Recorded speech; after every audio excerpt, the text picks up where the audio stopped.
大家好，歡迎收睇我哋灣仔298電腦資訊網嘅科技新聞節目。今日呢條片我可以話係近年最震撼嘅科技突破之一，因為我哋要講嘅唔係咩新 CPU、新 GPU、新 AI PC， 而係一種會改變全球資料儲存方式嘅新技術 5D 多維玻璃硬碟 5D Glass Storage。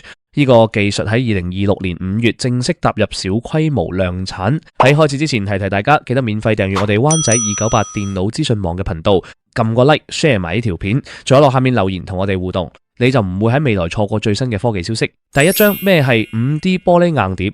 簡單講，一塊2毫米厚嘅石英玻璃可以儲存 360TB， 壽命超過10萬年，唔怕高溫，唔怕電池干擾，唔需要通電。360TB 係咩概念？25000部高清電影或100萬張相，而每張相片大約360MB 咁大。如果你用手機預設 JPEG 模式影相，一張3至5MB 360TB 可以儲到成7000萬至1億張相片。假設你每日影100張相，影足2700年都未影爆佢，何話幾百個 AI 模型？話一個中型企業嘅全部歷史資料全部放喺一塊玻璃入面。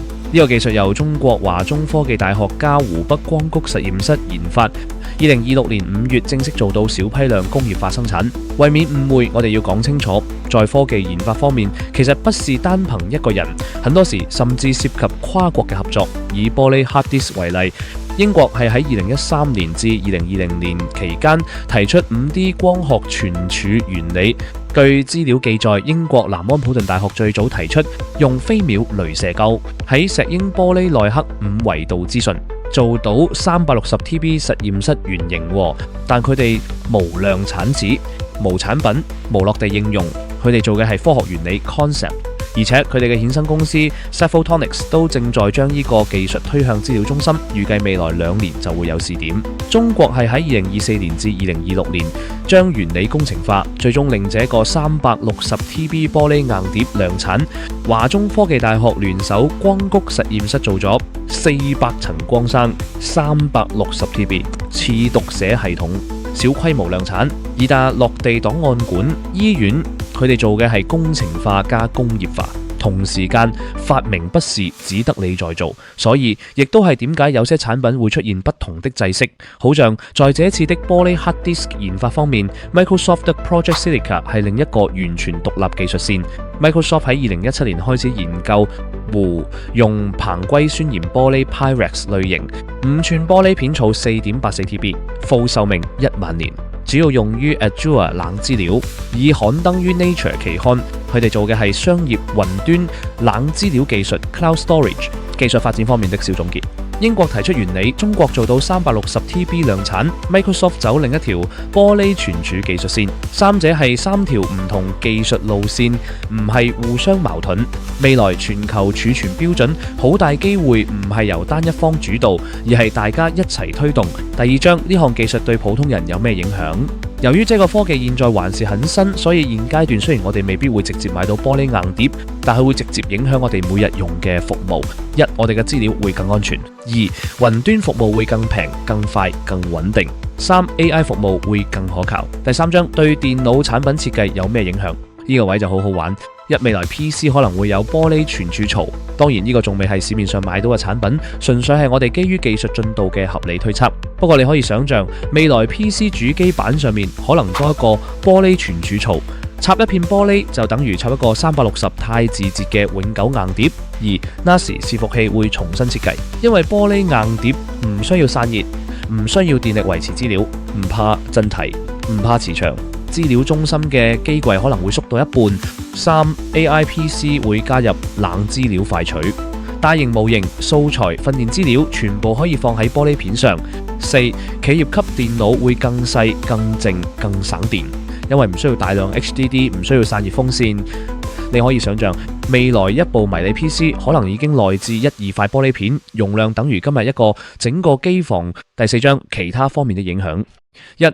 資料中心能耗大幅下降，全球 2% 電力用喺資料中心，玻璃硬碟可以令呢個數字大幅減少。2. 檔案保存方式全面改寫，圖書館、博物館、政府檔案館會大量採用玻璃存儲， 3. 國際科技競爭格局改變，呢項技術其實唔係一個國家單獨做到，而係一個好典型嘅跨國接力。英國提出原理，中國將佢工程化做到量產。Microsoft 就開發咗另一條玻璃存儲技術線，用喺雲端。未來全球儲存標準好大機會唔係由邊一方主導，而係由多國共同推動，互相補充。4. AI 模型保存方式改變，大型模型 500GB 1TB 可以永久保存，不怕損壞。5. 企業合規成本下降，唔需要每5年換一次硬碟。第5章技術原理，5D 玻璃硬碟嘅核心技術叫飛秒鐳射三維納米光生刻寫。簡單講，一飛秒鐳射射入石英玻璃內部，唔係刻表面，而係刻玻璃入面。2. 在玻璃內部刻出400層三維光山結構。3. 每個光山有5個維度，儲存資訊 X、Y、Z 光山方向、偏振光山強度、折射率變化。4. 讀取時用顯微鏡偏振光學系統掃描。你可以想象成用鐳射喺玻璃入面刻立體 QR code， 而且係400層疊埋一齊。關於10萬年壽命嘅補充說明，順帶一提，呢個10萬年甚至更長嘅壽命數字唔係真係等咗10萬年。科學家係用加速老化測試，即係將玻璃加熱到攝氏100幾度，模擬幾萬年、幾十萬年嘅環境變化，再睇反資料有冇流失。結果顯示喺攝氏190度之下，資料仍然穩定，推算反理論壽命可以達到10萬年，甚至接近宇宙年齡嘅138億年。當然呢個係理論值，但已經遠遠拋離任何現有儲存媒體。第6章與傳統 HDD 硬碟機比較，嚟到呢一部分我哋就用一個好簡單嘅表格帶大家快速比較一下傳統 HDD 同5D 玻璃硬碟究竟有咩分別。首先，儲存方式完全唔同。HDD 用磁性碟片儲存資料，入面有馬達有磁頭，要靠機械運作。5D 玻璃硬碟就係用鐳射直接刻喺玻璃入面，完全冇機械結構。第二，壽命差距可以話係天與地。HDD 一般用3至7年就開始老化，玻璃硬碟嘅理論壽命係10萬年，基本上係永久保存級別。第三，抗震能力。HDD 入面有機械臂，所以好怕震鹼。玻璃硬碟係固態玻璃，抗震能力極強，跌一跌都唔會有事。第四，抗電磁干擾。HDD 用磁性原理，所以好容易受磁場影響。玻璃硬碟完全唔靠磁性，電磁干擾對佢零影響。第五，需唔需要通電保存資料？ HDD 用磁性儲存資料，本身唔需要通電都可以保存資料，但如果長期唔開機， HDD 可能會出現卡頭、黏連、軸承變質等問題。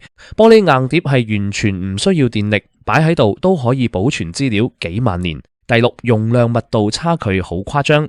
HDD 一般係 1TB 到 20TB， 玻璃硬碟單片就有 360TB， 容量密度高到離晒譜。最後係成本， HDD 成本低，量產成熟。玻璃硬碟因為係新技術，初期成本會比較高，但隨住量產技術成熟，未來有機會慢慢下降。總結一句， HDD 係機械式、短壽命、易受干擾。5D 玻璃硬碟係固態、超長壽命、超高容量、超高穩定性。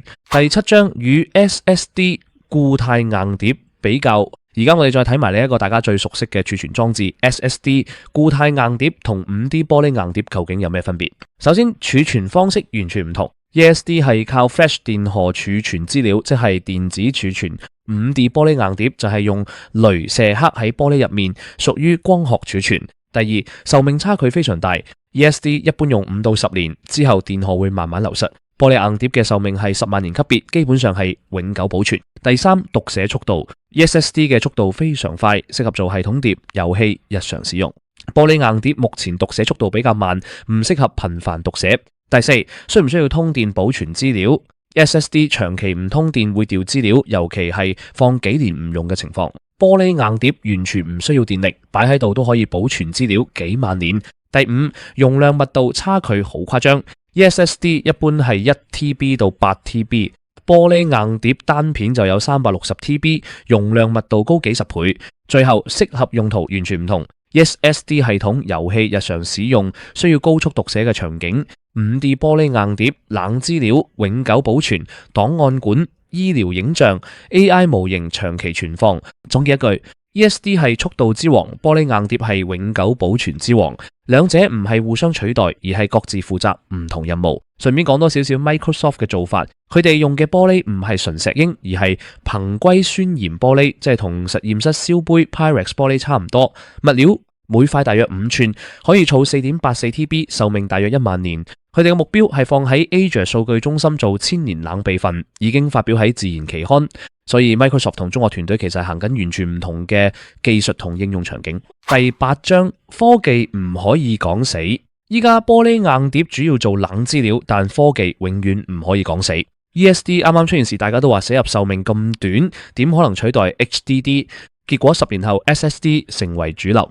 玻璃硬碟都一樣，鐳射技術仲會進步，光柵結構可以更細，讀取光學系統可以更快。未來唔排除玻璃硬碟讀寫速度大幅提升，甚至做到接近 SSD 嘅頻繁讀寫能力，甚至變成下一代個人電腦主力儲存媒體。科技永遠係第一步，先從實驗室到小量產；第二步，再到特殊用途；第三步之後再到大眾化；第四步，最後到主流化。玻璃硬碟依家只係第二步，但佢嘅潛力絕對唔可以低估。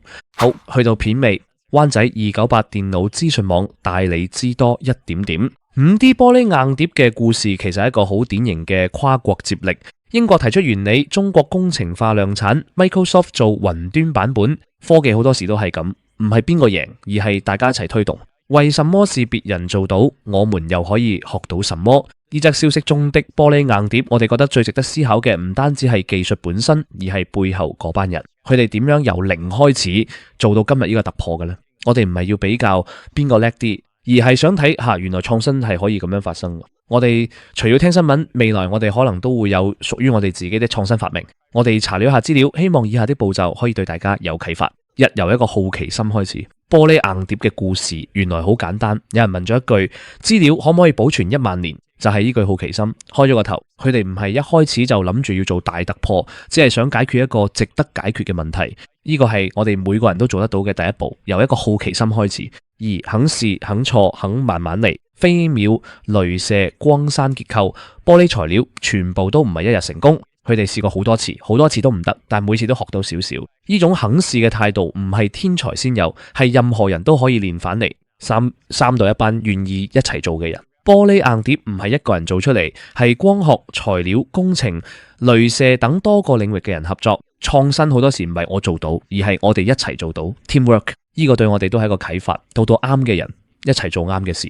4. 唔急着要成功，但一直向前走。佢哋研究咗10幾年，唔係每一年都有突破，但每一年都有進步。創新唔係一條直線，係一條慢慢向前嘅曲線。呢個係我哋都可以做到嘅，唔需要急住成功，但可以保持向前。總結，創新唔係天才專利，而係態度、方向。玻璃硬碟嘅故事唔係叫我哋你都要做到咁，而係提醒我哋一個好奇心，一個值得解決嘅問題，一班願意一齊做嘅人，一段願意慢慢走嘅時間，就已經足夠令創新發生。下一個突破唔一定係我哋做，但下一個開始嘗試嘅人可以係我哋。